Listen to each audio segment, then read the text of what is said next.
From Belly Up Sports and the Belly Up Podcast Network, you're listening to the Sports Stove Podcast with your host, Vince Stover.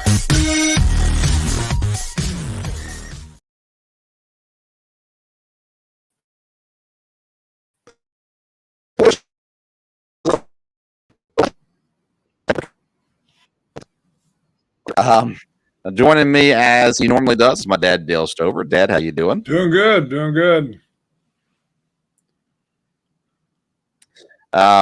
We're having all kinds of issues today on the technical side of things. So hopefully the podcast goes off without a hitch. We will see how it all works out from there. But we're having a good and exciting episode going on tonight. Let's talk about different things in just a moment. But first, I want to let you know that tonight's episode is La Terrain Watches and Accessories. It's always a good idea to have a classic watch on hand, something that looks fantastic with a suit or in the great outdoors. The Navigator Flagger Style Pilot Watch is the gold standard when it comes to watches and functional classics, especially if you want to stand out from the crowd. Visit la-terrain.com. Use the code Sports Stove, and that'll get you 10% off your purchase. All right. Dad, we're going to talk some football to get things started here today. And I want to start off with a retiring player. LeSean McCoy announces that he signed a one-day contract and is retiring as a Philadelphia Eagle.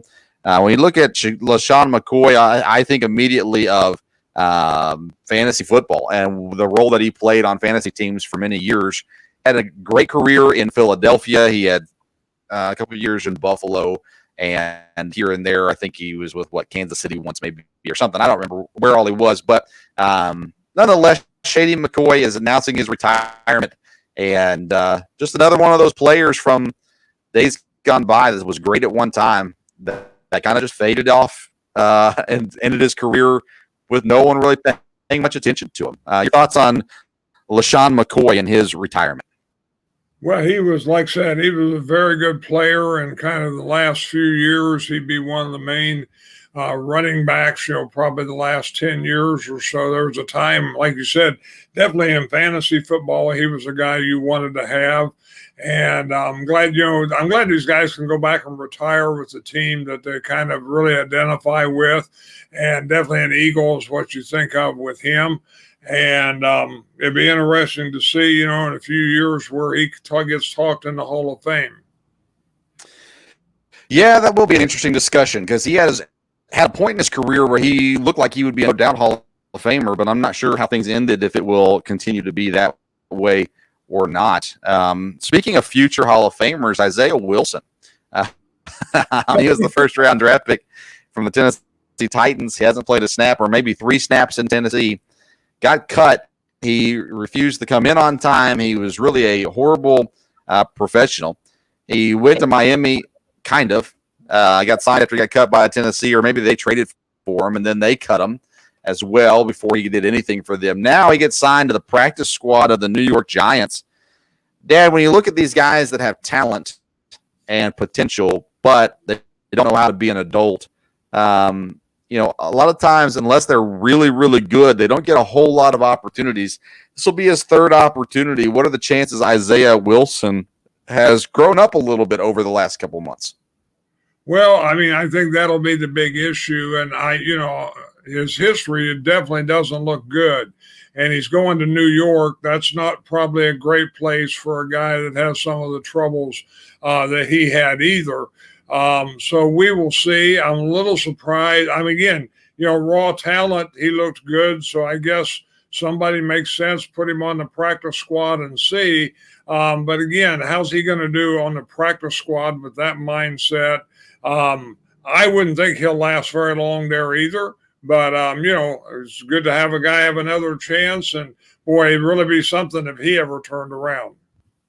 Yeah, Joe Judge is known as kind of a Belichick-style coach. Came, of course, from the Belichick-Saban tree. But, and he's been looked at this year as being kind of a disciplinarian, kind of a guy making people run laps and stuff like that. If Isaiah Wilson lasts in New York, I'll be surprised as well. But if he did get things turned around, then good job for him. And, we're all for people improving their lives. We talked about last episode, John Jones and Ryan Braun, both just despicable human beings. And, if people change, that's a good thing. That's what we're looking for. That's what we want to see is change, people improving and getting better in their lives. So hopefully that's the case for Isaiah Wilson. But I have to admit, I'm not going to hold my breath on that. One of the more intriguing storylines in the NFL this week is Tom Brady returning to New England for the first time. He'll be playing against the Patriots, an interesting storyline this weekend because obviously Bill Belichick and Tom Brady are not the best of friends at the moment. I think by the end of the day, when it's all said and done, they'll get along just fine when their careers are over. But that being said, what do you think about Tom Brady's return? Let's start first with the storyline of it. Are they both holding grudges? Are they both angry at each other? They both want to slit the other guy's throat. What do you think the mindset is this week, both with Bill Belichick and Tom Brady? Well, I think they're both very competitive. So I don't know about holding grudges as much as, they both moved on in some ways. Of course, Brady had great success and has kind of already showed them that, hey, they needed him. But they're both very, very competitive. And I don't know that one wants to win this one any more than the other. I think Brady would have the upper hand because, again, the team that he has more talent. I think he'll definitely rally the troops. I don't know what he'll say, but I think the team on their own will say, hey, we want to go up there and win this one for him. They did that last year, want to win a Super Bowl for Tom, in all honesty. And so I think they're going to go up and be really ready to play. New England, I'm sure Belichick will do everything he can. But unless there's some kind of crazy scheme type thing or stuff like that, it's going to be tough for New England. Be kind of interesting to see how the fans react, especially now that Brady's had the success he did. We have a mutual friend that is a New England fan sometimes, and his general thinking was, hey, Brady's done great for us, but it's time to move on. Well, I don't know. I do think Jones is going to be a good quarterback, but like I said, this will be intriguing to see how this goes. I would think most people think before it's over, Tampa could run away with this, but maybe not. And if it stays a close game, it'll definitely be interesting. Brady will be under as much pressure as he probably has ever been in a game, as far as the defense bringing just crazy stuff at him. I truly believe Belichick has lost sleep over this game, preparing for this game, wanting to prove something in this game, because last year Tom Brady proved he does not need Bill Belichick to win a Super Bowl. Now, he did need 3 number 1 receivers. He did need good tight ends, great offensive line play, good running back play, and a solid defense. But he didn't need Bill Belichick, and he was able to do it with Bruce Arians, and that's a feat in and of itself. So Belichick now has the chance to prove that he is smarter than Tom Brady. And the way he proves that is by having a scheme that just makes Brady uncomfortable all game. The one thing that has always been successful against Tom Brady has been a pass rush. If you can get to him, knock him down, hit him constantly, that's the way you beat him. You look at the Giants Super Bowl win over New England, and that's how they did it. It was just constant pressure and hitting Tom Brady and some miraculous plays on the offense as well. But this game's intriguing. Now, the line for this game is set at, I think, 7 or 7.5. I had it on here, and now I've lost it. There it is. 7 points right now. I tend to think the Buccaneers win by more than 7 points. Yes. Yeah, well, good commentary. Yeah, I mean, they're the better team, aren't they? They have so much more talent than New England has, on offense especially. And because New England, I still don't get why people were so high on them. I like Mac Jones well enough, but there are no receivers in New England. They don't have anybody catch the football. They've got the tight ends, and they haven't played well yet this year. But the receivers are not good. And so no matter how good Mac Jones is, he's not Tom Brady good. And Tom Brady was able to do it at some points without great receivers. But Mac Jones doesn't have that. So I think looking at this game, I think Tampa wins. And I think they win relatively handily. But I think the one wild card in this all is the scheme that Bill Belichick put up. I think we see from all the years and all the success Bill Belichick's had, I think Sunday night, we finally see how good a coach Bill Belichick really is. If he's a great coach, then the game plan, whether or not they win or lose, if their game plan comes out and does things to mess Tom Brady up, then you can argue even more so that Bill Belichick's a great coach. Where do you think Belichick is when it comes to greatest coach of all time? Well, again, I mean, his record is such that New England, the New England dynasty will go down for a long time as one of the best ones that there's been in the NFL. Is he the greatest coach? I don't think so. Of course, I'd be prejudiced. He still plays for every year for a trophy with another guy's name on it. And so I think it's kind of hard for me as a Packer fan to say, well, he's the greatest coach. I thought about that a little bit in the last day or so. He definitely has developed a dynasty in New England, but he did coach in other places before. And, it's not like he has, had a great record there, but he got Tom Brady. He got an organization. He got an owner that would work with him. He had control of everything. And, as far as coach and being able to draft and all that, he has really, really done well. No doubt about that. He would be one of the best coaches. I was thinking about that. I don't know at any position it's fair to say, well, they're the best ever. I think you always ought to have a group, maybe 3 or 4, maybe more than that, because one, different years, the NFL has changed and the situations are different. But definitely, I think when you say who's the greatest coaches in NFL history, then you'd have to be talking Belichick would be in there for sure. That's an interesting point. The greatest of all time arguments. I tend to think Jordan is easily the greatest all time in the NBA. But again, I didn't grow up around some of the guys and saw some of the guys that you saw play. Then you look at the quarterback situation. You get the same names come up all the time: Elway, Marino, Montana, and Brady as far as the greatest of all times. And you're right, there's a different style of play now. It makes more sense for the quarterbacks now than it did back in the day, which might then bring in some other guys into the conversation if you consider some of those things as well. But I know I've listened to a lot of interviews of people talking about quarterbacks, and it seems pretty consistently that the guys that saw Marino play, Elway play, and Montana, it seems though that Marino and Elway get a lot more kind of like the Peyton Manning argument. Best quarterback, maybe not the greatest career, because Tom Brady's got that. But when you look at just overall talent, then you're looking at guys like Elway, Montana to some degree, Marino, Favre gets put into that conversation, Peyton and Tom Brady. So that's a great point. I don't know. I think that you can argue some sports there's the greatest of all time, and then in some positions maybe even as well.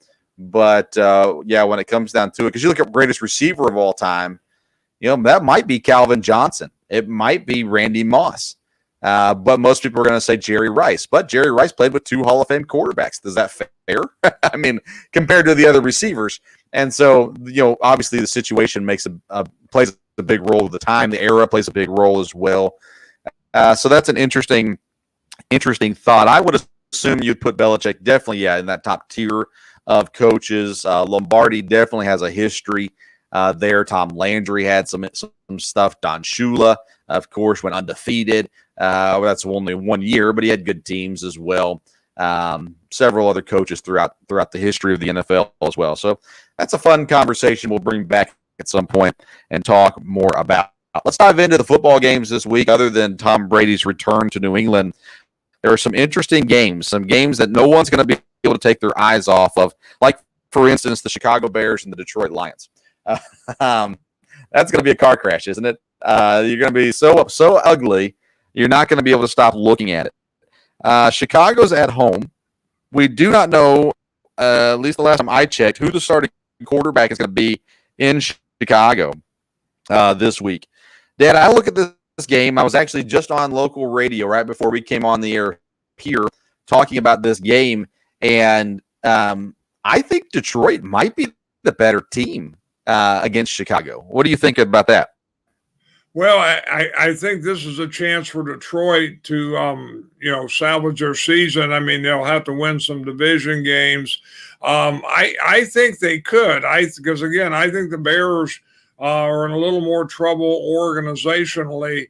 And, of course, we talked, I think, last time a lot about the coach and about Nagy. And, I wonder if Detroit wins this one, especially if they won it, kind of handily. Would this be Nagy's last game? I mean, Bear fans just, because again, Detroit is not that good.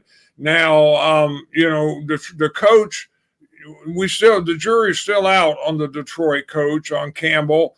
But this is a game that if you're going to rally him, even though it's on the road, and that would be the thing that'd be the death nail for Chicago, losing at home to Detroit. So, it'll be especially us that are fans in the North, NFC North. This is an interesting game to watch. I don't know. I don't know that either team is really all that good, but boy, there's going to be a lot of effort out in this one. Detroit averages 22 points a game. Chicago averages 13 points a game. But Detroit allows 31.7 points and Chicago allows 25.7 points. So advantage offense for Detroit, advantage defense for Chicago. And then you got to look at the intangibles and the coaching. And I think advantage might lean to Detroit in this one, even there, just because of how hard the players play for Dan Campbell. I'm not sure that everything is in place where it needs to be. They don't have great talent in Detroit either. But at this point, Goff has played better than just the Fields. If Andy Dalton's starting again, Dalton's the one that got the win in Cincinnati. And then you got Nick Foles possibly starting. My goodness, what in the world's happening in Chicago? We need to have a Chicago fan on and talk about this at some point soon. But, what's happening here is two bad teams facing each other. And, Dad, I love what you said. This might be Nagy's last game. If Detroit comes into Chicago and wins this game, and maybe winning convincingly, you've got to think Nagy's gone. Nagy's supposed to be this great offensive mind. He gets this quarterback that's supposed to be this great quarterback, and I think Justin Fields is good. But I think Nagy is royally messed up in this season and last season as well. And here you sit with a big game in Chicago. It means the world to Chicago and Detroit this week. Nobody else, unless you're a Bears or Lions fan, really cares about this game, but I guarantee you Bears and Lions fans are going to be glued to the television, as this is going to be an interesting game, to say the least. Some other interesting matchups this week: Washington and Atlanta. Atlanta got their first win finally. Washington has one win as well. Washington's the favorite on the road in Atlanta. And Dad, when I look at these games, I look at things like quarterbacks. Matt Ryan, Taylor Heineke. I'm taking Matt Ryan every day on that one. There, you look at the receivers. I like Terry McLaurin in Washington better than I like anybody in Atlanta, but Atlanta's healthier. Running backs, you got to give that one to Washington as well. Defense, the Washington defense has not played like they were supposed to this year. They have not been dominant to this point of the season. So I look at this one. They're giving up about the same amount of points per game. Washington is technically scoring more points per game than Atlanta. But I like Atlanta as the home underdog here. I don't know. This one, what do you think? Because this one super evenly matched, or what's going on with this?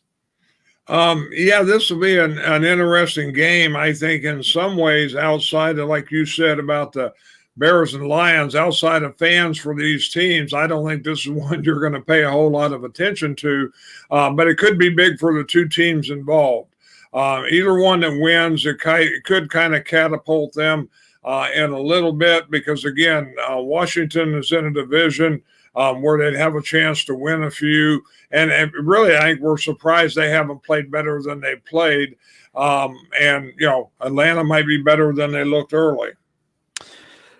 Bills and Texans, this spread actually has gone up in the last 20 minutes. The Bills now 17-point favorite over Houston. Houston, especially without Tyrod Taylor, has not been good, but I believe Taylor's going to be back this week. And they're going up against the Bills, who seem to have found their sea legs and are starting to look like what we thought the Bills would look like coming into the season, as they had a great game last week with a big win over Washington, 43-21, and the week before that, the shutout of Miami, 35-0. So, do you think Houston can make this an interesting game, or is it just another one that only Bills fans are going to watch? No, I think Buffalo, like you said, has hit their stride, and they should really dominate this game. I don't think there'll be much to watch here, like you said, outside of Bills fans, unless Texans are very, very surprising here. Bills are going to be a really, really good team, and this should be an overmatch. We're going to keep going with some games that maybe not a whole lot of people are watching. Bill Simmons on his podcast calls these barely watchables. So we'll go through those games first, then we'll come back and hit some of the other ones. Cleveland and Minnesota. I don't know. Cleveland's a 2-point favorite on the road. They've had some injury issues, and honestly, Kirk Cousins has looked pretty decent for Minnesota. He's been putting up some big stats. He's almost at 1,000 yards already. He's got 8 touchdowns and no interceptions, so that's pretty solid. But the Vikings haven't been winning. And now they're coming up against Cleveland. They get them at home. Is this game a game that you think is worth watching? Yeah, I think it will be because, again, the Vikings, if they're going to salvage things, need to win a game like this. But, the Browns, are they going to be able to win their division? Then they need to beat teams like this. And the Browns, I think, have a really good team. It'll be interesting. They need to go into places, even though they're on the road at Minnesota, and win this one and win it without a whole lot of problems. Cleveland's defense, was great last week, and I think that can be the difference in this game in a lot of ways. Titans are playing the Jets. The Jets have been horrendous so far this week. The Titans have only been average, but an average against the horrendous typically leans heavily towards the average team. Derrick Henry's been running over people. Ryan Tannehill's been making mistakes, but not as many mistakes as Zach Wilson has been. This game here, again, I don't think a whole lot of people are going to love to watch this game outside of Titans and Jets fans. The Jets are averaging 6.7 points per game. That's not going to win a whole lot of games, but I still feel like there's going to be a week here, and I don't know when it is yet, but a week where all of a sudden the Jets things click on their offense. Where they figure something out, they simplify things for Wilson, or Wilson finally simplifies himself, whatever it may be, and the Jets come out. I'm just not sure that it's this week against the Titans. Any thoughts on Tennessee at New York? No, I do agree with you. I think the Jets, it'll click sometime. Their offense would have to click for them to beat the Titans, because the Titans, Henry is just running right down your throat, and that controls the clock. And trying to catch up against them, that helps their defense. And with Wilson being a young quarterback, having to throw every down puts them in a tough spot. Now, if they come out and they can get a lead, they can get a fumble, they can get a return, and get up with them, your Titans can be beat, no doubt about that, and they can get rattled. But the Jets would, I think, have to jump on them early. No one's watching the Giants anymore. Everybody's pretty much given up on them. They play the Saints this week. The Saints have been one of the most lopsided teams. I mean, back and forth, just not sure who they are or what they're doing. They could open up the season with a blowout of Green Bay, 38-3. Then they get blown out by Carolina, 26-7. Then they handily beat the Patriots, 28-13. Now they're playing a Giants team that is proven that they're not very good this season. Again, maybe things will click eventually with the Giants, but New England's a big-time favorite here in this one. Is New York going to come alive, or are the Saints going to do something special again? I mean, the Saints should handle this game. Again, it's a little hard to know where they're at exactly. And I think when they start playing more good teams is when we'll kind of get a read on it there. But you wouldn't think they'd have trouble with the Giants, not at home. Their defense is really good, the Saints' defense. Yeah. They've been playing phenomenal so far. That kind of goes under the radar because all the focus is on Jameis Winston and what he's doing. But the Saints, when you have a solid defense like that, you have potential to make some waves. And again, playing the Giants, they've not been good. So it should be an easy one for the Saints, but those seem to be the ones the Saints are going to lose this year. So we'll see how that one goes down. Let's see here. I think the rest of the games overall are pretty decent. So now let's start back. Let's see here. Playing right now, we won't talk about it too much, but it's in the first quarter already. Jacksonville and Cincinnati. Is Jacksonville going to win a game this season?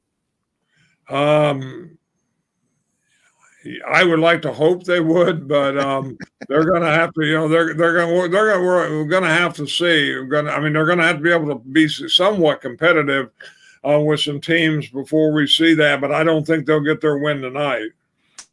There's never been an 0-17 team, so somebody can make history this year. And there's a few teams looking like they might. You're right. They haven't even really been competitive yet this season. And when you look at that, you just go, my goodness,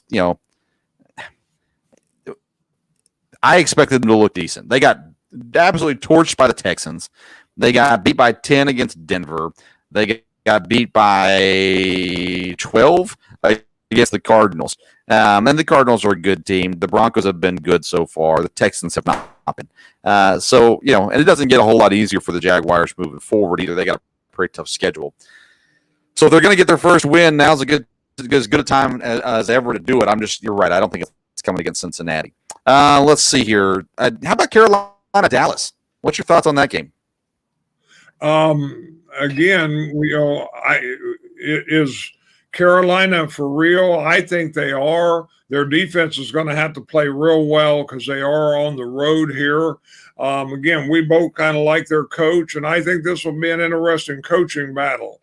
Now, again, they don't have McCaffrey, so that's really going to hurt them from there. But I think this is a game I'll be interested in watching and seeing. Can the Panthers play with them? Or is Dallas, going to really dominate a team like this? They're at home. The other team doesn't have their big runner. So, we'll see. Again, Dallas's problem, I think, is their organization. Again, I think if Jerry Jones keeps McCarthy for 3 or 4 years, he'll be able to change the culture and it'll help.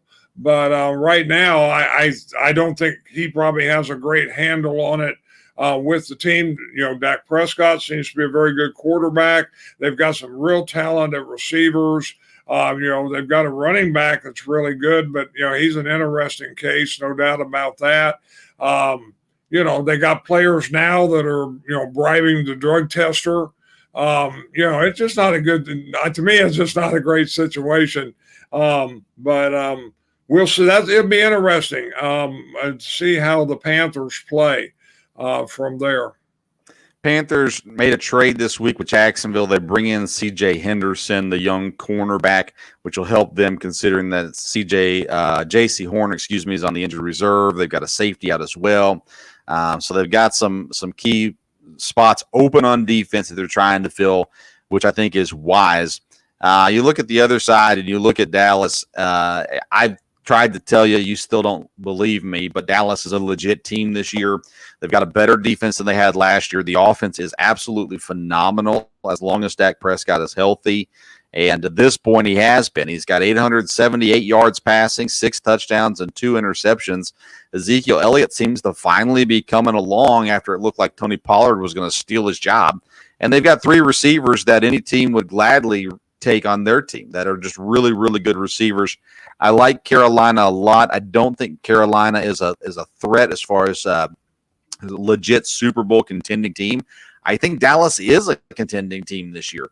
And I think, again, being at home, I think Dallas wins this game. Maybe not a blowout, but I think they win this game, and I don't think it's going to be that close.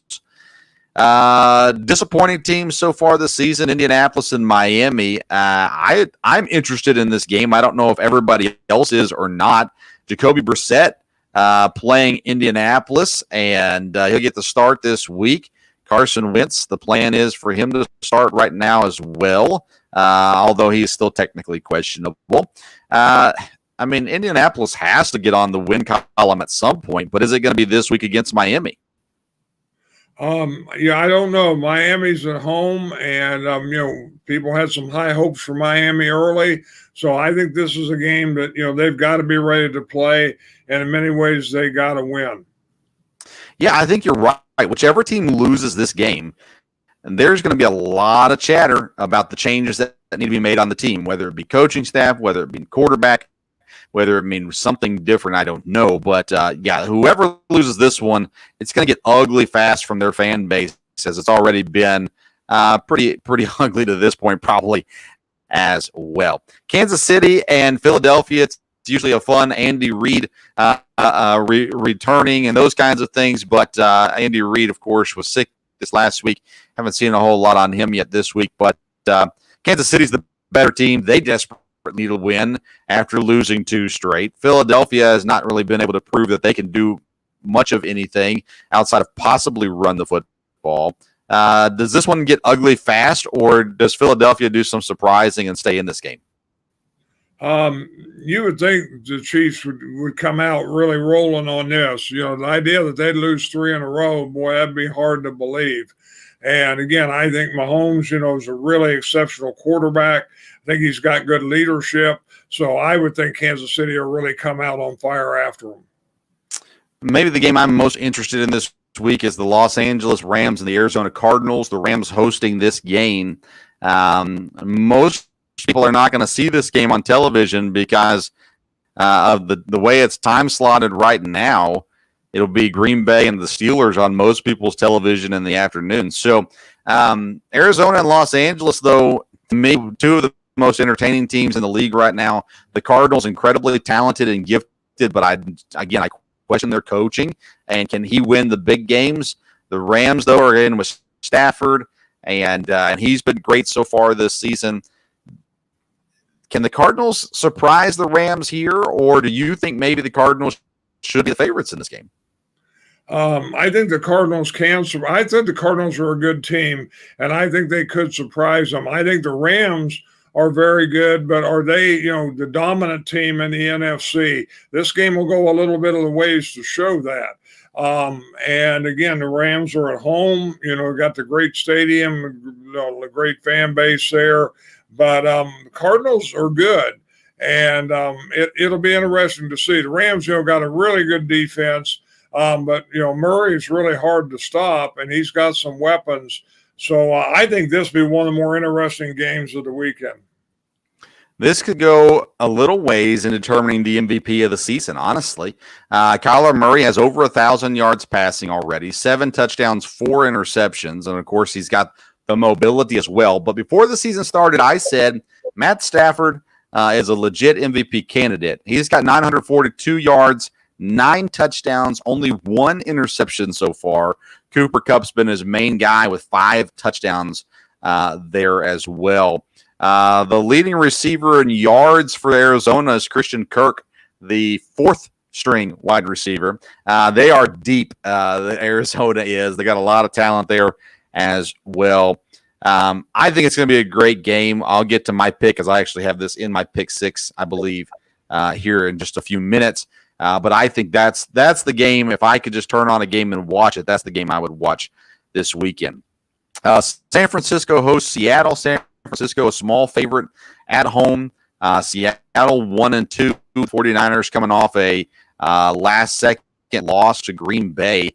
I don't know, Dad. Seahawks, we both said they were going to be down this year. I didn't think they would be bad. I just thought that the other teams in the division were better and was eventually going to kind of run over them. Russell Wilson's looked really good, 7 touchdowns, no interceptions interceptions, but he's not had a ton of help on this team either. San Francisco coming off a loss, though it's hard to come off of a loss like that on short week and get a win. How do you think that game is going to go? There's a big division game, obviously, and a lot of rivalry there. I think San Francisco is a very good team. So I think they would rebound. And again, I think Seattle, I don't know that they're a match for them if they come out and really play. They've got a really good defense. If they can make the offense click, they're going to stay with Garoppolo right now, and he has played well. We talked about that the other day. And, coaching-wise, it'll be interesting to see. Shanahan should be able to bring him out and rebound. Denver and Baltimore. It's at Denver, and this line is even, which really surprised me because, to me, Baltimore is definitely the better team. And, Denver 3-0, but we talked about this on Tuesday also. They're just not a good 3-0 team. I think Baltimore takes this game without any problems. Do you agree with me, or do you think that'll be different? No, I agree with you. I think Baltimore is a better team. And, Denver has surprised so far, and Denver could be a fairly good team this year. But I think the Ravens should win this one. Let's see here. Green Bay and Pittsburgh. I've been very vocal from the preseason that Pittsburgh is not a good team this year. Ben Roethlisberger is washed. I'll continue to say it as loud as I can. Green Bay coming off a big win. Are they going to have any problems getting going, maybe still celebrating the win last week? No, I think they'll stay focused. I think they'll come on and go on to the next game. The key again here will be the defense. It surprised me a little bit. It played as well as they did against the Niners. And if the defense plays good against the Steelers, you get pressure on Roethlisberger. Defense gets some turnovers. Then I think the offense, Green Bay, again, there's a little bit of injury thing. You don't know who's going to be back, but same way for Pittsburgh. A couple of their pass rushers, didn't play last week. So I don't think that will affect the game a whole lot, but it will be a little bit interesting to see who suits up on Sunday. We already talked about Tampa and New England. One thing I forgot to mention, Richard Sherman signs with Tampa Bay this week to go and play in Tampa. Just another savvy vet with a lot of experience that has had a great career, joining Tom Brady, looking for that Super Bowl ring down there with Tom. Do you think Richard Sherman brings anything to this team now, or do you think he's done? He's had a lot of talent. He's the guy that can be a distraction. So far, though, Tampa's been okay with everybody. It'll be interesting to see how they go this year, if they can stay together and stay as focused as they were last year, because they do have a lot of strong personalities on that team and on the defense.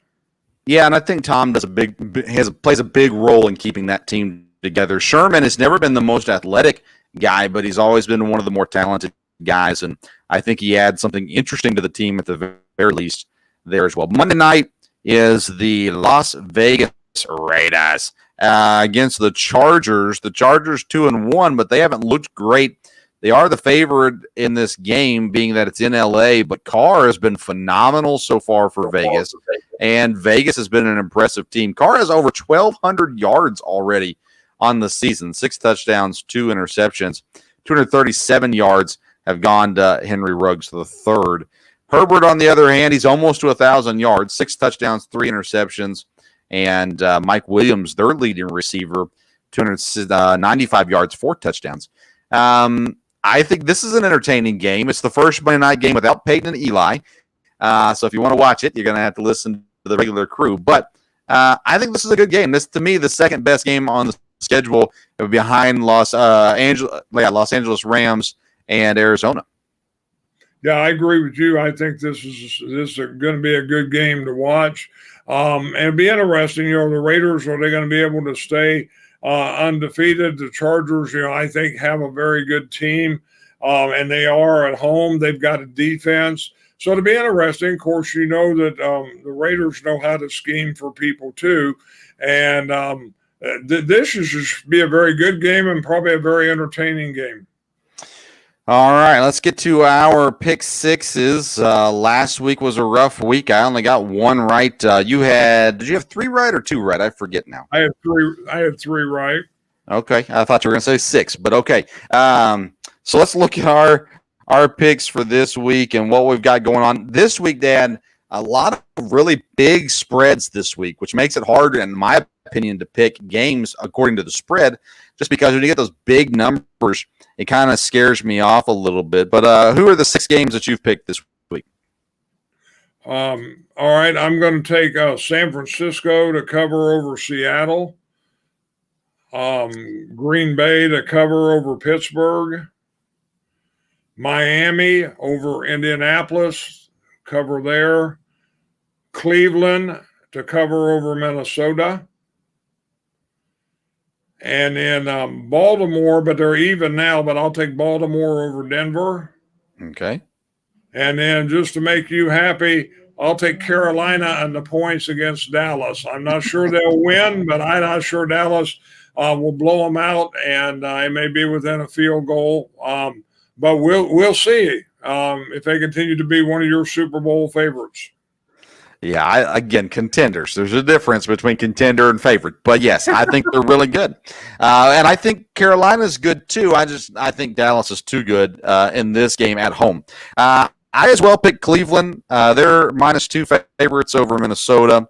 And to me, Minnesota is not very good. I think Zimmer is on the hot seat, but he's got an offense that can definitely put up some yards and points. I decided to go with Buffalo. They're -16. Now they're -17. When I took them, they were -16. So I'm holding on to that line. -16 over Houston. Just kind of looking at what they've been able to do here the last 2 weeks. That big number scares me, but nonetheless, I'm doing that. I'm taking Atlanta +1.5 against Washington, thinking that they might come out with a win. And then I'm also going to take Indianapolis, another underdog. They're +2 versus Miami. You took Miami. I've got to believe at some point the Colts are going to win a football game. So I'll take my chances with that one. I'm going Arizona, 4.5 against the Rams. That one scares me to death. But I just know the talent that they have. It's a big opportunity for Arizona. So I'm taking Arizona there. And then I'm also going to take Baltimore over Denver. That game is even. And so I'm going to take Baltimore over Denver as well. I just think they are our team, and they should be able to come out and win that game. So we'll post those pick sixes on social media. Feel free to comment your picks as well. You can always email us at thesportsstove@gmail.com, your picks, or you can just put your picks in the comment sections on Twitter, Instagram, Facebook, wherever, and get involved with the picks there as well. The one thing we do that not everybody does is when we do good and when we do bad. So you can always find out there and see exactly how things go there. So in just a minute, we're going to move on to another topic. Watches and accessories. We've got these watches. I'm telling you, they're stylish. They're sleek. They're impressive watches all there at La Terrain. And the Compass is another watch that is available from La Terrain. And a gorgeous, gorgeous watch. Style and function go hand in hand with this watch, and it offers dependability under any circumstance. It's a very sporty watch, but it also looks good in the boardroom as well. Reliable, versatile, and great looking. Easy to wear every day. The Compass from La Terrain. Visit la-terrain.com. Use the code SPORTSSTOVE. You're going to get 10% off your purchase. All right, Dad, I want us to transfer now over to baseball. We're going to come back to football in a minute, college football. I want to go to baseball here first and kind of look at where we're at and what's going on in baseball. The National League is pretty well set at this point, at least with the teams that are in. They're set with who's going to be in. So we've got the teams still working out, with the exception of the National League East, but the Braves only have to win one more game, and they've clinched their spot there. So you've got the Braves more than likely. You've got the Brewers who have clinched. the Central. And then you've got the Giants that are 2 game up on the Dodgers currently, which leaves the Dodgers and the Cardinals as the wild card teams. Let's start with the National League. Have you seen anything this week that's made you think differently about how the playoffs are going to go? Or is the National League pretty well, San Francisco, Los Angeles, Milwaukee, and if anybody else wins, it'll be a surprise? No, I think they're all set. Again, a week or two ago, maybe Philadelphia looked like a catch 'em, but I don't think they're going to with Atlanta. And of course, St. Louis is in. So I think it'll be set, and we'll see about the Giants. I feel good as a Giants fan with a 2-game lead with 4 games left, but we will see from there, and we'll just see how it goes. But Giants continue to get wins, and the Dodgers do too. They came back 4 home runs in the last inning to get the win last night. So they're both going to be tough teams to deal with for sure. Not only because they've played good this year, but they're playing good right now. Yeah, that's exactly right. The Brewers, man, every year it seems like when we get to the playoffs, something happens, and that hurts the opportunity for the Brewers to go to the World Series. This time, their set-up reliever pitcher, he pitches the 8th inning, Williams, he sets up for Josh Hader. He gets drunk, celebrating supposedly, and then he punches a wall because he got mad at something, breaks his hand, and now he's going to be out for the playoffs, which there's some talk about, this player can step up and fill in, but I just say let Josh Hader pitch 2 innings and go from there. But nonetheless, Milwaukee heading into the playoffs, kind of limping into the playoffs. They got beat up by St. Louis, even though they won 1. They've lost 6 out of their last 10 games, so they're going to have to find some kind of rhythm going into the playoffs. Now over to the American League, where things have gotten interesting to say the least. And in the wild card right now, you got the Yankees and the Red Sox are in. Seattle only a half a game back from Boston. Toronto's 1 game back. This American League just continues to be entertaining heading into the end of the baseball season. Oh, it is. We said Tuesday that we'd get here till Thursday and it wouldn't be settled yet, and it's got tighter since then. You've got 4 teams right there in it. Even the Yankees aren't a shoe-in yet at this point. So it'll be interesting what they're playing Toronto tonight, and that could really continue to be interesting. So yeah, it's not. I don't think it's going to be settled probably till Sunday. But it's definitely coming down to be interesting there. I mean, we got a chance to have a tiebreaker. We're going to have to play a game to get into the wild card. The Mariners have 3 games left. They play the Angels in that last series. Toronto, their last 3 games is against the Orioles, so that's good news for Toronto fans. Boston, their final 3 games will be against the Nationals, and the Yankees close out the season against the Rays.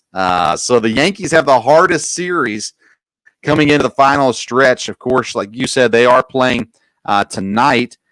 And let's see here.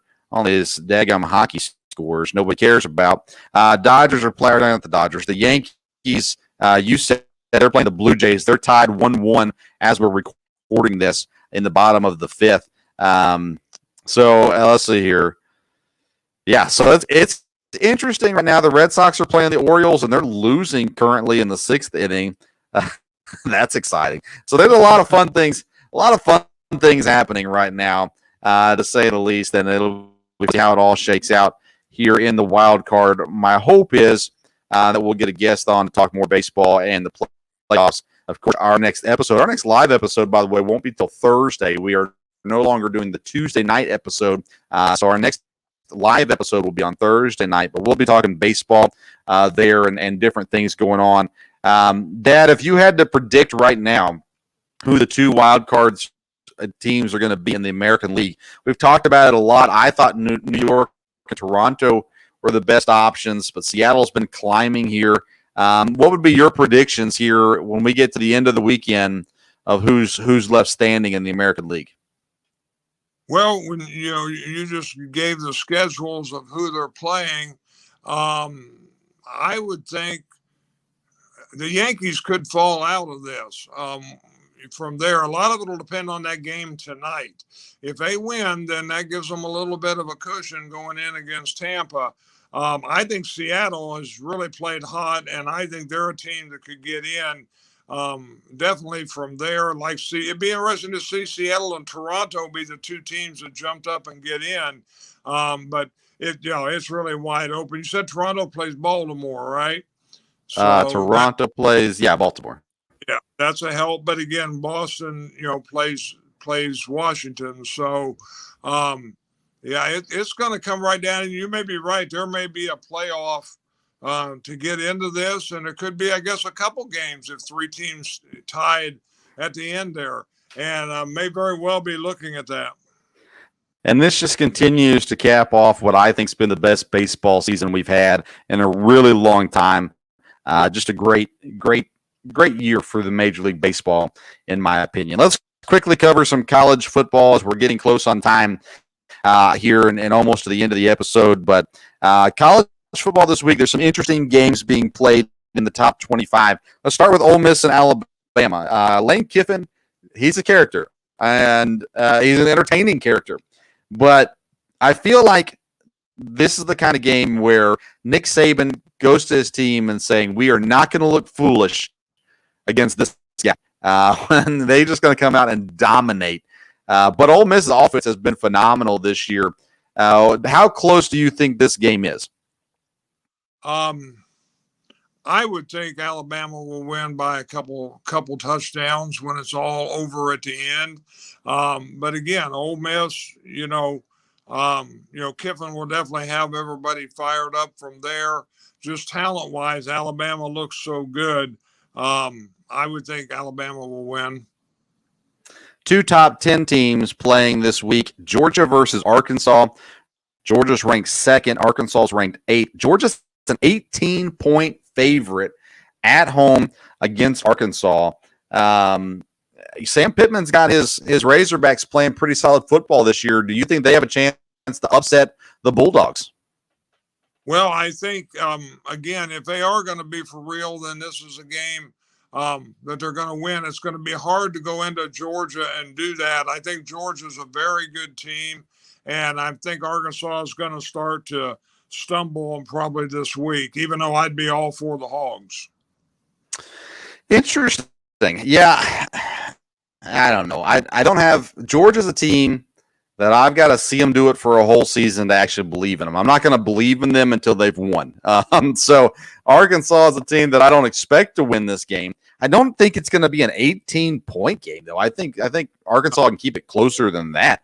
But nonetheless, that's where it's sitting at right now. Notre Dame at home, coming off a big win on a neutral site, and again, an underdog at home. Notre Dame's an underdog to Cincinnati. Cincinnati's 7th. Notre Dame is 9th. I am just shocked that no one thinks, or that the people who put the spreads out there don't really respect Notre Dame that much. Yeah, again, Cincinnati may be the real deal here. But again, if Notre Dame wins this one, then we talked the other day, they can probably run the table. But this is Cincinnati's Super Bowl right here.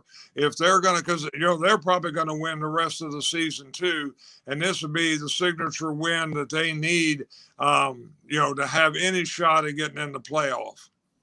You say Cincinnati could be the real deal, but can't Notre Dame be the real deal? They could be, but again, Cincinnati's been building here the last couple of years, and this is their opportunity. I mean, if they're going to make a move and get up into the big time, they're moving to a different conference here in the future. This is a game they got to win. But again, Notre Dame, like you said, very good, and they could come out and just, surprise everybody, control this. And I am surprised that Cincinnati is favored. Yeah, I mean, I get what you're saying about Cincinnati. I agree with you as well. This is their Super Bowl, all that kind of stuff. But Notre Dame is sitting here. They were underdogs to Wisconsin, and they dominated Wisconsin. Now they're underdogs at home to Cincinnati. You've got to think they're sitting there going, what in the world? What do we have to do? And if I was Cincinnati, I'm upset they're favorite against Notre Dame. I don't want to give them any extra motivation going into this game. I think Notre Dame is out to prove as much as Cincinnati's going out to prove something. Cincinnati's trying to prove that they're real, that they are legit, that they can compete with the big dogs. Notre Dame's out to prove that they are the team that their record says that they are, and that they're still a program that has a great history, but also a great present as well. And I'm really surprised by this. It's not a big line or anything. It's 1.5 points, but I am really surprised that Notre Dame is not favorited in this game. Both quarterbacks for both teams are playing well, but Cohn has been phenomenal. 986 yards, 9 touchdowns, 2 picks. Running the football, Cincinnati, that's where they've been strong. Their leading running back, 300 yards, 6 touchdowns. The pass game has been more effective for Notre Dame than the run game. Defensively, Cincinnati has not given up very many points this season. And they played Indiana, but then other than that, they played Murray State and Miami of Ohio. And that's just not the same as what you're looking at with Notre Dame coming off a game against Wisconsin, a game against Purdue that they won handily. And I know Purdue's not great, but they're not bad either. Then they beat Toledo and Florida State as well. I think Notre Dame handles this game. I am really, really surprised by that line at the very least. The top 25 game, we got 2 ranked opponents going against each other, is Baylor versus Oklahoma State. Baylor's been climbing. They climbed into the top 25 this week. Any thoughts on that game? No, again, Oklahoma State has kind of rallied a little bit. So it'll be a big game as far as like the Big 12's concerned. But I don't know that it's going to be any big thing at the end of the year as far as the conference. Any other games this weekend on Saturday that you're looking forward to? I think Michigan and Wisconsin is kind of interesting. We don't think Michigan really is for real. This is going to be a good team. Again, I don't know what happened to Wisconsin last week. And if Wisconsin is going to salvage anything, then, they can do it with a win against Michigan. Again, I don't know if either one of these teams are going to be in the playoff or the Big Ten championship at the end. But this is going to be a statement game for both teams.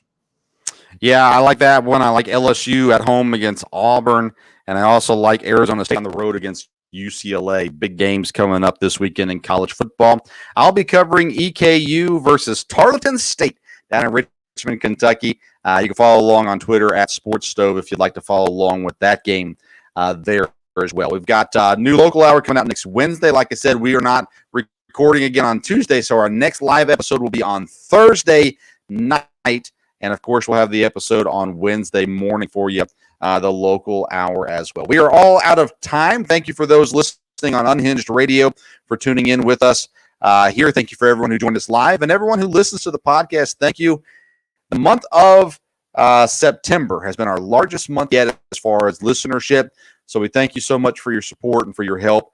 And we hope that you'll continue to listen. Help us out by sharing, liking, reviewing, and subscribing, all those good things, and helping us to continue to grow. We sure appreciate you. Thank you to Law Terrain. Make sure you visit law-terrain.com. Use Sports Stove as your code at checkout for a discount. Thank you so much for tuning in to tonight's episode. Until next time, see you around the Sports Stove.